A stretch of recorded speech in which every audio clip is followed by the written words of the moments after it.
She had merely stumbled into a pile of corpses, expecting to rise and flee swiftly. But upon closer inspection, she discovered the area was surrounded by frozen bodies. Before Abby could react, all the corpses began to sink slowly, and a crack opened in the snow-covered slope. Only then did Abby grasp the danger. She scrambled to flee, while beneath the corpses, hordes of infected began struggling to crawl out. Like opening Pandora's box, countless zombies poured forth, forming a death vortex that devoured everything in its path, bearing directly down on Abby. Abby raced forward desperately, the zombie horde chasing relentlessly behind. A zombie chase had officially begun. Just as Abby's strength was nearly spent, she finally reached the outer wall of the abandoned fortress. She leaped onto the climbing ladder. At that moment, a female infected grabbed Abby's foot. Climbing desperately, Abby refused to let her be pulled up. She kicked the infected woman down with her foot. Then she finally leapt down the ladder into the courtyard. She fled along the edge of the wall, but just as she reached the barbed wire fence and thought she could catch her breath, a large group of zombies had rounded the corner and closed in on her, lunging forward.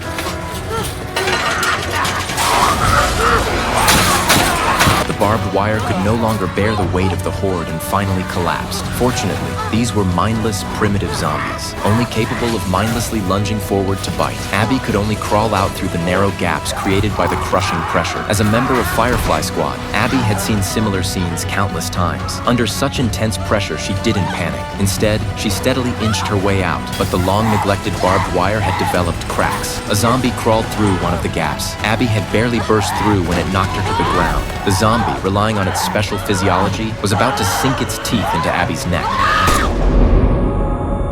The gunshot reverberated in Abby's ears. Joel rescued her, and they dashed into the warehouse they'd prepared as a hideout. Joel locked the iron door to keep the infected out. Abby could finally breathe easy, but just then, she heard it. Joel! Up here! I'm coming! You good? Hey, kid! Yeah. The person she'd dreamed of killing countless times stood before her, yet Abby remained hidden. The iron door was about to collapse under the relentless pounding of the infected horde. Joel planned to ride back to Checktown for help, but the distance was too great. Before they could reach it, the horses might freeze to death in the sudden blizzard. Then Abby suddenly had an idea. She said her teammates were hiding in a cabin halfway up the mountain where they could seek shelter. That's all we got. Are your friends armed?